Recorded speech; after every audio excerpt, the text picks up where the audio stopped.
Hey, Nelson George here with a memory. I guess it's part of the Follow the Sound series, though it might be Follow the Sound as Follow the Sound and the Image. Um, the death of the writer Barry Michael Cooper um, made me think really back on that period in the early 90s when post Spike Lee, um, let me take this off here, the black film there was a sort of a black film opening. Renaissance might be the wrong word. That happened in Hollywood, roughly from she's gonna have it in '82 to probably mid '90s. And New Jack City was one of the real big moments. This is a lobby card they used to call them from New Jack City. I still held on to it. It has all the credits on the back, and that period, Barry and I both had started the Village Voice and had been writing throughout the 80s. Uh, and Barry had done more crime stories. I'd stick more, I'd done some sports as well as some other, social commentary pieces. But Barry's best pieces were aside from his music criticism, were really his crime stories. He did a tremendous story. I'm going to get the exact title, in the Village Voice in 1987. And it was titled Kids Killing Kids, New Jack City Eats Its Young. And it was a piece about Detroit 20 years after the riots in Detroit. And it really was, in many ways, a prophetic piece about the impact that the crack culture was going to have. It was beginning to have, but in Detroit, it really had advanced pretty far. So much of the elements that would become, in some degree, legendary from New Jack City are in that piece. So, for example, he talks about the Chambers brothers, who were some guys. They were brothers from Arkansas who had moved to Detroit and set up a very big crack cocaine operation. And they had an operation in a building which they took over, and that building in Detroit, where the Chambers brothers had, became the model for the Carter, excuse me, the Carter in New Jack City. And then that Carter obviously then influenced Lil Wayne and his series of albums. So you go from a real journalistic story in '87 to a movie in '91 to a series of albums that Lil Wayne recorded called The Carter. So the original building in Detroit wasn't called the Carter, but that was Barry's sort of invention. But it was based on real stuff. YBC, which was one of the phrases that Nino Brown's organization in New Jack City comes from Young Boys Incorporated, which was a rival crack operation to what was going on to the Chambers brothers in Detroit. So you had Barry's real great work as a journalist leading to the movie. Now, if you see the credits of New Jack City, you see there's a Thomas Wright. Is that his name? Thomas Lee Wright, actually. He was a writer who had written an outline / treatment for a movie about Nicky Barnes, the famous drug kingpin of Harlem. So Barry, being a product of Harlem, being very versed in Nicky Barnes, combined the Nicky Barnes story with the New Jacked it, if you will, and created this hybrid piece that was both steeped in some of the lessons of the heroin era in Harlem, but incredibly contemporary that reflected what was going on in New York in the '80s and '90s. And I had a lot of connections to the film, aside from Barry. Chris Rock, who I was at that point working on a screenplay which would become CB4 a few years later in '93. He got cast as Pookie, a very lovable but tragic crackhead. And I remember going to the set of New Jack. They were shooting in 116th Street in Harlem. And I went in the trailer, and actually we did a little bit of writing on the screenplay we were working on. in his trailer on the set of New Jack. And actually, the day I was there was the day that, excuse me, Wesley is walking a naked man down the street with a gun to his head. And so that was quite a memorable day to be there. And it's a great scene in the movie.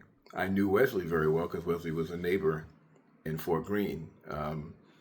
Probably best known at that point for being in the Michael Jackson Bad video and for giving great parties because he had a place on Washington Avenue. And I'd been definitely a couple of his throwdowns.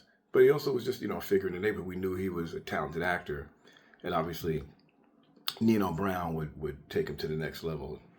The other person I knew pretty well from the production was Ice-T. I'd been writing about hip-hop from the very beginning, and I remember I got really friendly with his manager at the time, George Hinojosa,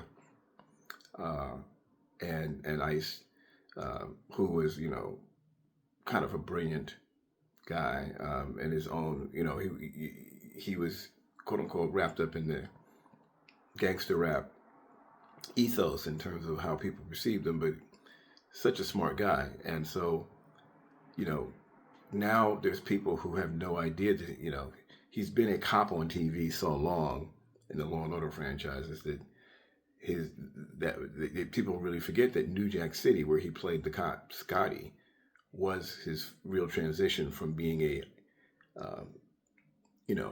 tough-minded, streetwise MC to being an actor.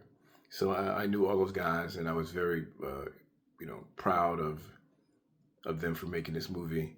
There were two black producers, which was super unusual in Hollywood at the time.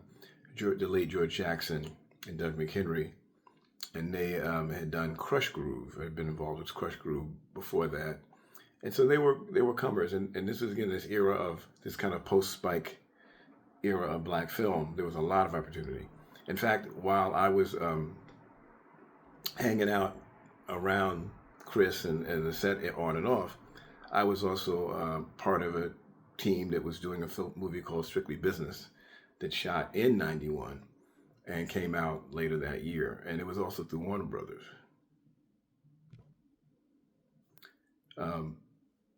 So anyway, we go through that. And then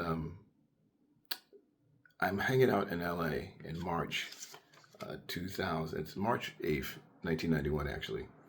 And I'm in LA. I'm working on, I think, CB4 with Chris. But that's also the opening night of Strictly Business. Excuse me, I'm messing up. It's opening night of New Jack City. So we go in. It's me, Chris, Doug McHenry, I think Doug McHenry's wife or girlfriend, and Mario Van Peebles. We meet at La Dome, which was a restaurant on Sunset Boulevard. And we go from to a number of the theaters. And the numbers are great. The movie's doing great. It's going to be a huge hit. But when we get to Westwood, there's LAPD everywhere. There's black kids running. And essentially what had happened was Westwood, not realizing how big the movie was going to be, had only booked New Jack City in one room. And there was such a demand, and there weren't that many theaters at that point. Certainly very few multiplexes in '91. So there was just this huge crowd of kids trying to get in to see the movie. And it had caused what I later called a box office riot. I wrote a whole column in the Village Voice about that night. And it was one of those events that, in media terms, began as part of the connection of hip-hop or hip-hop culture and violence. And so it was played as if the movie caused the violence, when in fact the reason for the activity was ultimately that it wasn't enough theaters to accommodate the demand, which was something that happened to a lot of the black films of that era. So, New Jack City changed the career of Wesley Snipes, changed the career of Chris Rock, Ice-T, Mario Van Peebles. It was a hugely important film. And Barry would go on to collaborate with Wesley on Sugar Hill. He'd write the screenplay for Above the Rim, and be part of that era of Hollywood. So it was a hell of a time, and it was also interesting. The movie I co-wrote, Strictly Business, was on Warner Brothers, and we didn't do nearly as well as New Jack. And it was also one of those first times where you saw the idea that some of the street or gangster or more urban, however you want to call it, projects, unless it had an Eddie Murphy in it, let's say, like Boomerang, did not do nearly as well as the Juice or the Boys in the Hood or the Menace to Society. So there definitely was a split there in terms of audience that had a big impact ultimately on what kind of films got made during that era. So that's my memories of New Jack City. I just, and Barry's incredible writing, the impact the movie had. And I guess I would also just say, in Hollywood, it's very hard to put your personal stamp on anything. It's a big machine. There's lots of people, cooks in the kitchen. But when you see New Jack and Sugar Hill and Above the Rim, but there are Barry's style of writing and details from his journalism are very much evident in those screenplays. So anyway, this is Nelson George. Follow the Sound. We'll talk more about other film experiences and music real soon. Peace.